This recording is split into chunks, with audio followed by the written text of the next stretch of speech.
Assalamualaikum warahmatullahi wabarakatuh. Selamat malam, eh, Pak Sihan. Kami dari kelompok 5 dengan tema sistem pemadam kebakaran menggunakan metode Clean Engine. Di sini ada saya, Rafa, teman saya Gerald, Lukman, Olan, dan juga Adli. Next.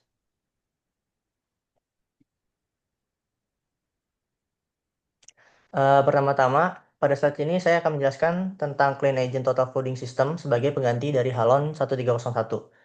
Halon 1301 ini diganti terutama karena regulasi lingkungan global, yang khususnya setelah Montreal Protocol, sehingga penggunaannya untuk instalasi baru semakin ditinggalkan. Namun juga, industri tetap membutuhkan sistem pemadam yang bersih, cepat, dan tidak meninggalkan residu, sehingga digunakanlah Clean Engine. Clean Engine ini sendiri adalah bahan pemadam yang tidak menghantarkan listrik, dan juga tidak mudah menguap, dan tidak meninggalkan residu. Sistem total flooding bekerja dengan cara melepaskan agen pemadam ke seluruh ruangan tertutup, sampai mencapai konsentrasi yang cukup untuk memadamkan api di seluruh volume ruangan. Selanjutnya, mekanisme pemadaman berbeda-beda. Halokarbon umumnya bekerja untuk menyerap panas dan menurunkan temperaturnya, sedangkan inert gas bekerja dengan menurunkan kadar oksigen sehingga pembakaran tidak dapat berlanjut. Selanjutnya, untuk penentuan konsentrasi, MIC adalah konsentrasi minimum yang memadamkan nyala pada uji standar atau cup burner. Dan untuk desain sendiri dinyatakan dipakai desain concentration, yaitu MIC yang ditambahkan margin atau safety factor agar aman untuk kondisi lapangan. Standar seperti ISO 14520 cenderung lebih konservatif dibandingkan NFPA 2001. Next. Selanjutnya, mengapa halon ini diganti? Halon ini dulunya menjadi gold standard total flooding karena efektif pada konsentrasi relatif rendah, cepat memadamkan, dan tidak meninggalkan residu, sehingga cocok melindungi aset sensitif seperti server, panel kontrol, dan juga instrumentasi. Yang pertama, kenapa halon ini diganti? Masalah utamanya itu pemicu perubahan. Masalah utama hal ini bukan performa, tapi juga dampaknya terhadap penipisan ozon. Karena itu, melalui Montreal Protocol, hal dibatasi dan kemudian phase out untuk instalasi baru, sehingga industri harus mencari alternatif. Pemicu yang kedua adalah clean agent sebagai pengganti total flooding. Setelah halon, kebutuhan proteksi clean tetap ada, khususnya untuk ruang yang tidak boleh terkena residu.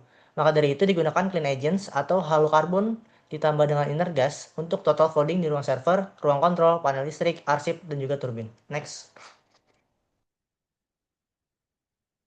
Oke, selanjutnya di sini ada definisi clean agent. Jadi clean agent ini adalah media pemadam kebakaran yang memiliki beberapa karakteristik utama. Yang pertama non-konduktif. Jadi artinya di sini bahan ini tidak menghantarkan listrik sehingga aman digunakan pada peralatan elektronik. Dan yang kedua mudah menguap. Jadi sehingga ketika dilepaskan dari tabung penyimpanan, agent ini dapat dengan cepat berubah menjadi gas dan menyebar ke seluruh ruangan. Dan yang ketiga, tidak meninggalkan residu setelah pemadaman. Jadi sehingga tidak merusak atau mengotori peralatan sensitif seperti server, panel listrik, maupun instrumen kontrol. Dan selanjutnya di sini ada konsep total flooding. Jadi ini adalah metode pemadam kebakaran di mana gas pemadam dilepaskan ke dalam ruangan tertutup atau enclosure hingga mencapai konsentrasi tertentu yang cukup untuk memadamkan api di seluruh volume ruangan. Ini berbeda dengan metode pemadaman yang hanya fokus pada titik api, jadi sistem ini bekerja seluruh ruangan dengan gas pemadam. Jadi bisa kita lihat pada gambar di situ di sampingnya.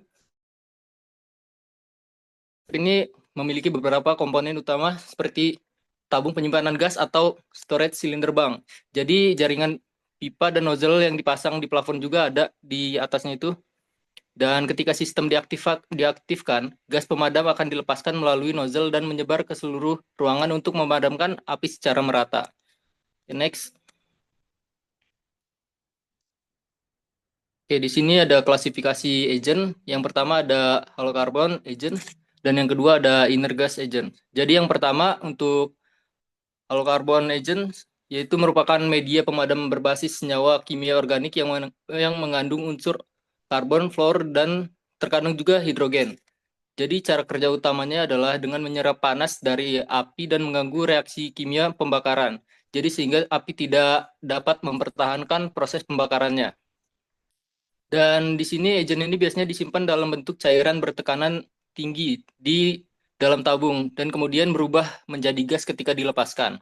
Dan yang kedua di sini ada inert gas agent dan berbeda dengan halokarbon, inert gas merupakan campuran gas alami yang tidak reaktif secara kimia seperti nitrogen, argon atau campuran keduanya. Jadi mekanisme pemadamannya adalah dengan menurunkan kadar oksigen di dalam ruangan hingga mencapai pada level yang tidak cukup untuk mempertahankan pembakaran sehingga api akan padam. Jadi perbedaan kedua jenis ini mempengaruhi desain sistem. Untuk halokarbon biasanya membutuhkan konsentrasi yang lebih rendah sehingga jumlah tabung memiliki jumlah tabung penyimpanan yang dibutuhkan relatif lebih sedikit dan hemat ruang. Begitu juga sebaliknya untuk inert gas membutuhkan konsentrasi yang lebih tinggi sehingga diperlukan lebih banyak tabung dan penyimpanannya. Oke, next.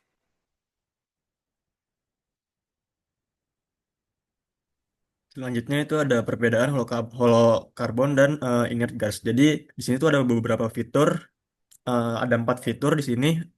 Jadi tuh yang pertama dari segi penyimpanan. Jadi holokarbon itu bisa bisa lebih hemat tempat. Jadi itu hanya butuh sedikit tabung karena konsentrasinya itu rendah, sekitar 5 sampai 10%. Sedangkan inert gas itu butuh tempat yang luas. Itu butuh banyak tabung karena konsentrasinya lumayan tinggi, sekitar 35 sampai 50%. Yang kedua itu dari segi dampak apinya. Dari hal karbon itu bisa menghasilkan zat berbahaya seperti asam fluorida jika terkena panas api yang ekstrim. Sedangkan inert gas itu aman, tidak menghasilkan zat beracun karena murni gas alami. Setelah itu ada dari segi lingkungan. Jadi hal karbon itu sebagian besar memiliki efek rumah kaca tinggi, kecuali jenis baru seperti FK5112. Sedangkan inert gas itu sangat ramah lingkungan. Jadi efek rumah kacanya itu nol dan tidak meninggalkan residu. Setelah itu ada dari segi keamanan. Kalau karbon, resiko kesehatannya itu bisa menyebabkan kardiak sensitization agent atau jantung sensitif terhadap adrenalin pada kadar tertentu. Sedangkan inert gas alami itu resikonya asfiksia. Jadi bisa membuat kekurangan oksigen di ruangan jika kadarnya terlalu tinggi. Next. Nah, ini ada beberapa mekanisme pemadaman. Jadi di sini terdapat 3 mekanisme pemadaman. Yang pertama itu ada chemical inhibition. Jadi chemical inhibition ini menggunakan zat kimia seperti halokarbon dalam tabung pemadam untuk mengikat molekul-molekul aktif api sehingga rantai reaksi yang membuat api itu terus menyala menjadi terputus. Selanjutnya itu ada cooling atau absorption. Jadi mekanisme utama ini adalah halokarbon modern menggunakan seperti FK5112. Jadi zat menyerap energi panas dari api secara masif, terus menurunkan suhu sehingga di bawah titik nyala sehingga api kehilangan daya untuk dukung panasnya. Selanjutnya itu ada oxygen reduction atau dilution. Jadi itu dominannya pada inert gas. Saat api terdeteksi, sistem akan melepaskan gas dalam jumlah besar untuk memenuhi ruangan. Gas ini menurunkan kadar oksigen ruangan hingga di bawah 15% tanpa oksidator yang cukup. Nyala api tidak dapat bertahan secara sustain. Selanjutnya tuh ada gambar segitiga api atau fire drone, di mana itu ada 4 poin. Jadi kaitannya dengan mekanisme pemadaman adalah kita memutuskan salah satu eh, dari keempat poin ini sehingga dapat memadamkan api. Next.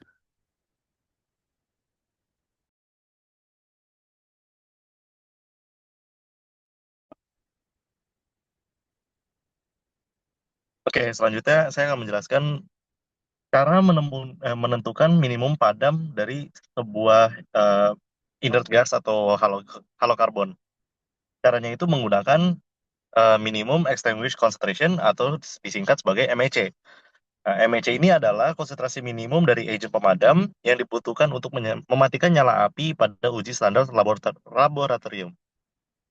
Fungsi utama MEC itu yang pertama adalah digunakan sebagai benchmark untuk membandingkan efektivitas berbagai agent gas. Yang kedua itu menjadi basis perhitungan minimum design concentration atau MDC. Biasanya MEC dikalikan dengan safety factor, misalnya 1,2 atau 1,3. Nah, ini ada beberapa catatan penting untuk MEC ini. Pertama, MEC didapat dari kondisi lab yang sangat terkontrol, dengan menggunakan metode cup burner. Nah, dalam realita, kebakaran jauh lebih kompleks. Di lapangan, api dipengaruhi oleh ventilasi, geometri ruangan, eh, jenis material campuran, dan aliran udara. Dan yang terakhir itu selalu gunakan data pengujian terbaru dari standar yang diakui. Metode pengujian lama bisa menghasilkan bias. Nah, di sini ada contoh dari cup burner. Jika dilihat itu ini adalah tapak samping dari tampak belah dari cup burner. Next.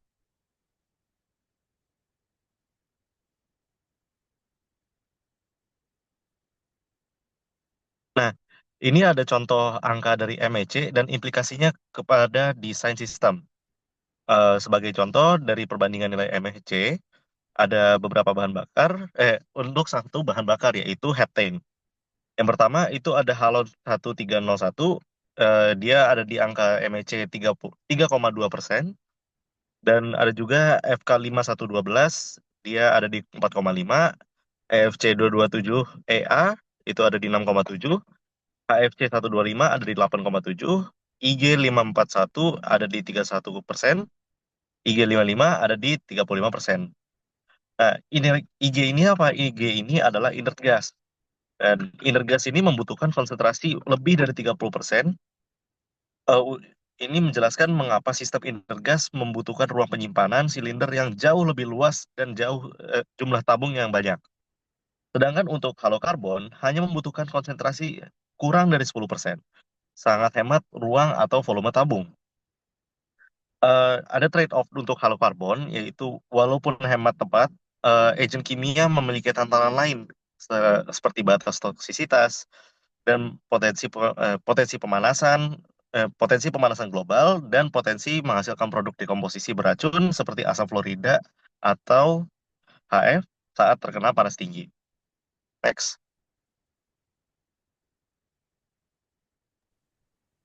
Selanjutnya, setelah kita sudah mengetahui tentang metode MHC tersebut dan desain teknis, eh, kita perlu mengerti bahwa ada banyak pengkondisian seperti geometri ruangan, kebocoran ruangan, mixing yang tidak sempurna, dan lain-lain.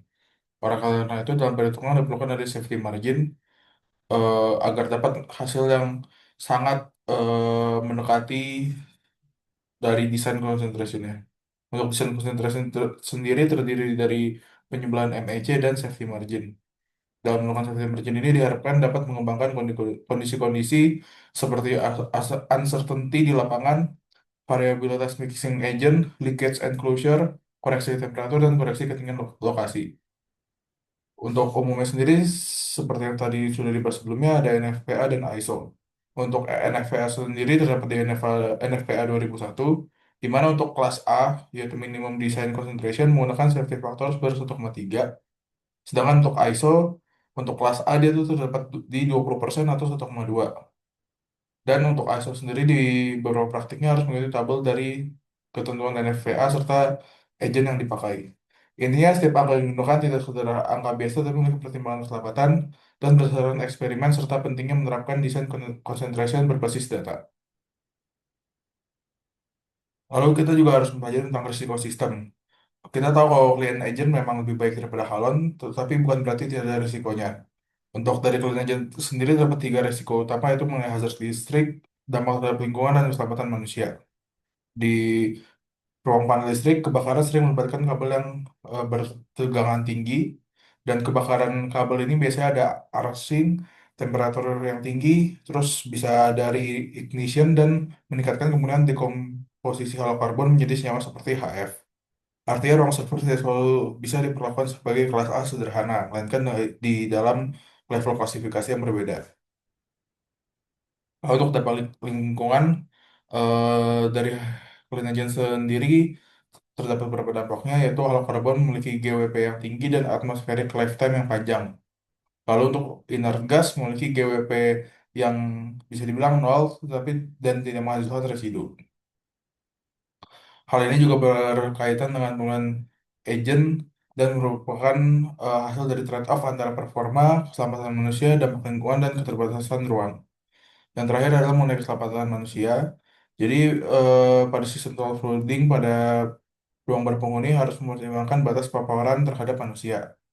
Pada halokarbon, risiko utama adalah cardiac sensitization, yaitu jantung yang menjadi sensitif terhadap adrenalin pada konsentrasi tertentu. Untuk NFPA sendiri menetapkan yaitu NOAL, NOAL atau dan LOAL. NOAL itu no observe at first effect level dan lowest observe at first effect level. Desain concentration tidak boleh melampaui batas aman untuk ruang berpenghuni. Lalu pada inert gas juga mekanismenya berbeda karena risiko utama adalah oksigen depletion, di mana kadar oksigen bisa turun dari yang biasa sekitar 20,9% jadi 12 sampai 15%.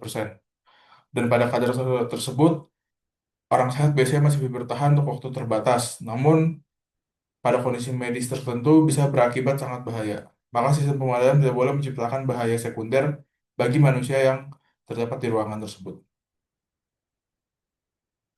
Nah, berikut adalah workflow atau alur konseptual desain dalam sistem clean agent. Lalu terakhir, kita dapat mengambil kesimpulan bahwa clean agent total flooding adalah pendekatan rekayasa atmosfer ruangan, bukan sekedar pelepasan gas pemadam. MEC adalah angka laboratorium, tetapi desain concentration adalah keputusan engineering yang berbasis keselamatan dan data. Lalu pemilihan agent selalu merupakan trade-off multi kriteria antara performa pemadaman, keselamatan manusia, integritas enclosure, dan tanggung jawab lingkungan. Dalam praktiknya, sistem coolant agent berada di persimpangan antara kimia pembakaran, termodinamika, keselamatan manusia, dan regulasi internasional. Tantangan utamanya bukan hanya memadamkan api, tetapi memastikan sistem bekerja aman dan bertanggung jawab secara teknis maupun lingkungan. Sekian presentasi dari kelompok kami, terima kasih.